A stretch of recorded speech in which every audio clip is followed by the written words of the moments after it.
Now we reach the last of our exotic weapons. In all honesty, this video was hard to write because while there are many beloved exotic heavies, a lot of them are completely neglected and overshadowed by legendary weapons. Also, you may have noticed that the audio is slightly different than my previous videos, and hopefully, it sounds better this way. If you enjoyed this video, do kindly like and subscribe. The Prospector. You like planting raid banners in the middle of the sky and generally messing around with your own corpse. You also like big explosions, even if they seem to barely do any damage. But as much fun as you have from blowing up yourself, or enemy guardians, or random map objects, or champions and strike bosses, you know that this weapon is out of the meta, and likely will be for a while. But that doesn't matter when you can send things into space. The Wardcliff Coil. You like to kill your enemies with a swarm of angry, explosive bees being fired out of a football. Shooting this thing just makes you giddy, and what you lack in a sense of self-preservation, you make up for with the ability to clear an entire room with a single trigger pull. Sure, you're just as likely to blow up yourself as your enemies, and sure, other rocket launchers have better DPS, but nothing else can swat enemy guardians out of the air, nor did they have an infinite ammo bug that defined the start of Destiny 2. Tractor Cannon. One of your favorite weapons in all of gaming is the 0-point energy field manipulator, aka the gravity gun. But Bungie couldn't exactly license it, so this is the next best thing. The art of yeeting is one which you practice diligently and at every opportunity. Enemy guardians, champions, and random phalanxes that you want to give a taste of their own medicine all get sent off the nearest cliff or into the nearest wall. Oh, and the debuff is amazing for DPS as well, but we all know that's just a convenient excuse. Legend of Acrius. You like to fight up close and personal, like sneezing range levels of close. If you're ever outside that range, your ADHD brain is impatiently finding ways to get closer. Your goal in every encounter is to obliterate your enemies with a shotgun the size and handling of a mini fridge strapped to your arm, and you miss Crown of Sorrow because that was the one time where this thing was meta. With Arc 3.0 and Spark of Frequency though, things are looking up for you nowadays. D.A.R.C.I. You either have nothing better to do or you make spreadsheets for fun. There's a good chance you're a Destiny content creator, in which case both of those traits apply. As much as you'd like this weapon though, the scope is the only thing you use it for. You can't even remember the last time you fired this thing, let alone used it in an encounter. You also probably laughed at the recent buff of 80 airborne effectiveness and completely forgot the other buff that makes it jolt targets. The Colony. You're definitely a PvP player. If not, you're definitely insane. When you get heavy ammo, you like to shoot it at walls and floors next to an enemy guardian and watch your little demon children skitter after their prey. Beyond that though, this weapon is a one-trick pony, and one that's been nerfed a few times, but you're fine with that since your main weapons are legendaries and this thing is probably just there to fill your exotic slot. Worldline Zero. You're either a speedrunner with some niche movement techniques, or just someone holding on to a weapon way past its prime. Pretty much everything the exotic perk does, Eager Edge does better on a legendary and you're well aware of that. Perhaps you like this weapon because it's unloved and abandoned by Bungie, in which case you might want to take a look at your own fears and insecurities. Sleeper Simulant. You like the feeling of smiting your enemies with the power of a machine god. Sure, it has some very strong legendary competition, but nothing beats the feeling of completely disintegrating something with a giant laser cannon. You love this weapon because it looks cool, sounds cool, feels cool, and you probably spent an eternity grinding the catalyst back in the day, so you're committed now. Plus, it's really funny to blow yourself up by shooting at a wall. Whisper of the Worm. You've been through a lot. Like, a lot. You remember what it was like to be in the spotlight? Black Hammer, meta, Black Spindle, meta. Most of Destiny 2, meta. Until one fateful day when the Season of Opulence came and White Nail got nerfed. It was all downhill from there. It's been years since then and you've never recovered. After all that neglect, the recent airborne effectiveness buff feels like putting Vicks Vapor Rub on a gunshot wound. Still, you hold on to hope for a buff. 1000 Voices. At this point, you're the forgotten middle child of the family. Sleeper Simulant is the older sibling with more achievements under their belt, and Xenophage and Gjallarhorn are the younger siblings that everyone thinks have more potential. But even if unrecognized, you've had your moments. This was meta on release, and maybe particle deconstruction makes a comeback in the future. You may often be second best, but that's still reliable. Plus, it's a giant exploding laser beam made out of magic dragon bone. That's gotta be worth something. Two-tailed Fox. You like this weapon for its overall charm. The aesthetic is quite pretty, the exotic perk has some really interesting build potential, and the fox icon in the scope makes a cute angry face when it locks onto a target. Everyone else may have forgotten that this weapon even exists, but you know its potential, especially with Void 3.0. You've also waited for a catalyst for so long that you've actually forgotten that it doesn't have one. Black Talon. There's a 75% chance you're a PvP player who likes this weapon because you run double legendaries and needed something to fill the exotic heavy slot. After all, this thing is ammo efficient, very deadly, and lets you see in third person sometimes. Beyond that, it's actually not bad in PvE. The damage output is surprisingly decent for what it is, though it's still pretty niche.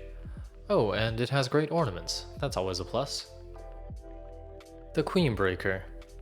You've likely been around for a while because new players have no good reason to like this thing other than the aesthetic. You're either a Gambit player trying to remember the good old days, or this weapon has some sentimental value from when you got it in the Prison of Elders. It's more of a memento than anything. It doesn't do much nowadays, but you think it's neat to have. Maybe someday it'll get a buff. Thunderlord. You like this weapon because it's a machine gun that shoots lightning, and that's a pretty great reason to like something. It looks great, sounds great, and feels great, especially now with overload rounds and the catalyst. It's a very versatile weapon that is good at almost everything except for a pure DPS check, though it's not horrible there. It can also be very ammo efficient, but you know you're just going to keep holding the trigger until everything in front of you, big or small, gets disintegrated. Anarchy. You prefer to do DPS checks with special ammo instead of heavy. You like snipers and slugs more than linear fusion rifles or rockets, so you just threw this thing on and that's how it's been for years.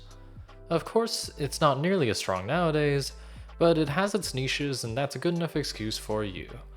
It even has good ability builds with Arc 3.0 and Solar Warlocks. Plus, you get to draw stars on the ground when you're bored. Truth. You like this weapon because it was really funny in Destiny 1, and you fondly recall all the clips you saw of rockets wildly chasing people in the Crucible. But this isn't Destiny 1. The exotic perk was nerfed in Destiny 2 because it would have ruined Gambit, and now those fond memories will remain memories. Although, there's still the potential for the exotic catalyst to restore its old glory. Leviathan's Breath. You want a bow that shoots what feels like tree trunks instead of arrows. It's slow, unwieldy, and takes half an eternity to draw on fire, and you love it that way. Whatever you shoot is going to get their corpse flung into the air or stopped right in its tracks, and it feels great every time. Just remember that a heavy-feeling weapon in a video game does not in fact give you muscles in real life. Xenophage. You put this in your heavy slot one day and you never really took it off. It has worked fine in almost every situation, so the thought of equipping something else never occurred to you. You might also be one of the few people who haven't abandoned Gambit, in which case you should seek professional help. A few of you never realized that this weapon was always full auto, not that that matters now. Deathbringer. You like rocket launchers, but you felt shooting directly at your target was too boring for you. So you decided to go for this Nova Bomb in a tube that aims above whatever you're trying to blow up. For what it's worth, it's a good weapon with great builds with Void 3.0. But to use a bad food analogy, if a legendary rocket is classic potato chips, and Gjallarhorn is barbecue, you're the person who eats spinach chips. Heir Apparent. The greatest role model in your life is the heavy weapons guy. When you spin up your giant gun, you like to walk forward and rip everything in front of you to pieces while face tanking everything thrown at you. You might not be a titan, but you have the brain of one. Instead of hiding behind cover, you much prefer to become the cover. When you learned that you can survive a Cabal drop pod with max resilience and the catalyst, you felt invincible. Salvation's Grip. You're a big fan of using stasis crystals to scale large objects, get out of bounds, and mess with your friends. Beyond that though, you've tried to use this weapon to do damage one time before giving up entirely. You'd like to wonder if a catalyst would make this thing viable, but then you realize that everyone else, seemingly including Bungie, forgot that this weapon existed. There's also a good chance you didn't know that you can charge your shot to make more and bigger crystals. Eyes of Tomorrow. This is a cool weapon with a very satisfying firing sequence, and you like to watch the rockets fly through the air toward their targets. However, there is a not insignificant chance that you are a Gambit player, and specifically one that likes to cheese people during invades.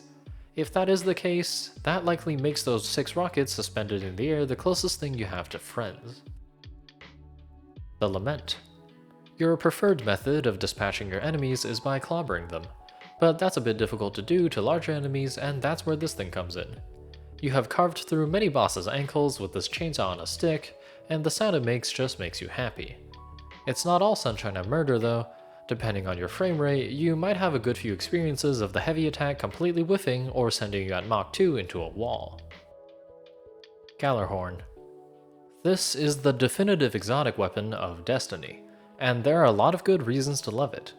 You could like it for its sheer power, gorgeous design, story and cultural significance in gaming, the sentimental value from having it in Destiny 1, and any or all of those reasons. You like Destiny for, well, Destiny. The franchise as a whole. Through all its ups and downs, you'll be here for the story of the space magic wielding, loot hoarding, lives in a city under a magic golf ball guardian, and it'll make you happy. Parasite. You're a really big fan of that whole defeat your enemies and then stuff them into a gun thing that Guardians do. This one just happens to be a fat worm that flies through the air with the grace of a block of wet tofu.